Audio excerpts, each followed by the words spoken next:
নমস্কার। স্মোকিং সাথে হার্টের অসুখের অনেক কথা আমরা সবাই বলে থাকি। আজকে আমি একটু অন্য ধরনের কথা বলবো। যারা স্মোকিং ছাড়তে চাইছেন তাদেরকে একটু মোটিভেট করার জন্য বলতে চাই যে স্মোকিং ছাড়লে কি কি বেনিফিট আপনি পেতে পারেন এবং কতদিনের মধ্যে পেতে পারেন। প্রথমে বলে দিই, যদি smoking is quitting smoking is never too late, এটা মাথায় রাখবেন। যখনই আপনার মনে হবে তখনই কিন্তু আপনি স্মোকিং ছাড়া শুরু করুন।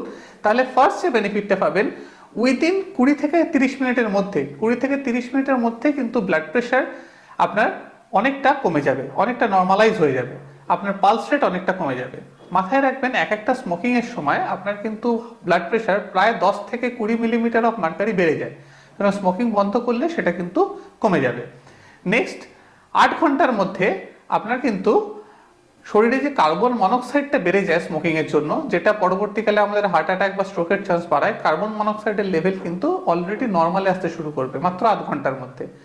24 ঘন্টা পরে আপনার অ্যাকিউট হার্ট অ্যাটাক বা একজন স্মোক করলে যার হার্ট অ্যাটাক হওয়ার সম্ভাবনা যতটা থাকে সেটা কমে যাবে একদিনের মধ্যে। 48 দিনের মাথাতে আপনার কিন্তু মুখের টেস্ট, অনেক সময় স্মোকিং করলে যারা স্মোকিং করেন তারা ভালো স্মেল পান না, ভালো টেস্ট পান না, একটা বিটার টেস্ট থাকে, সেগুলো কিন্তু চলে যাবে। 2 সপ্তাহের মধ্যে আপনার কাশি, ব্রঙ্কাইটিসের সমস্যা, এই ধরনের সাঁই সাঁই আওয়াজ যেগুলো হয় সেগুলো কিন্তু বেটার হতে শুরু করবে, যদি না একদম লাস্ট স্টেজে আপনি পৌঁছে যান।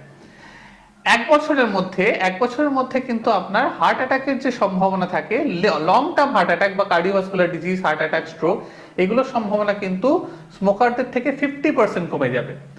আর 10 থেকে 15 বছর লাগবে আপনার নন স্মোকিং, মানে যারা কখনোই স্মোকিং করেননি, সেই রকম জায়গায় পৌঁছতে।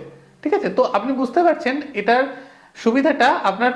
আর 20-30 মিনিট থেকে শুরু করে 10-15 বছর অব্দি বিভিন্ন স্টেজে বিভিন্ন সুবিধা পাবেন। তাই যত তাড়াতাড়ি স্মোকিং ছাড়া ঠিক করবেন তত তাড়াতাড়ি ছেড়ে দিন, আপনি সঙ্গে সঙ্গে রেজাল্ট পাওয়া শুরু করবেন।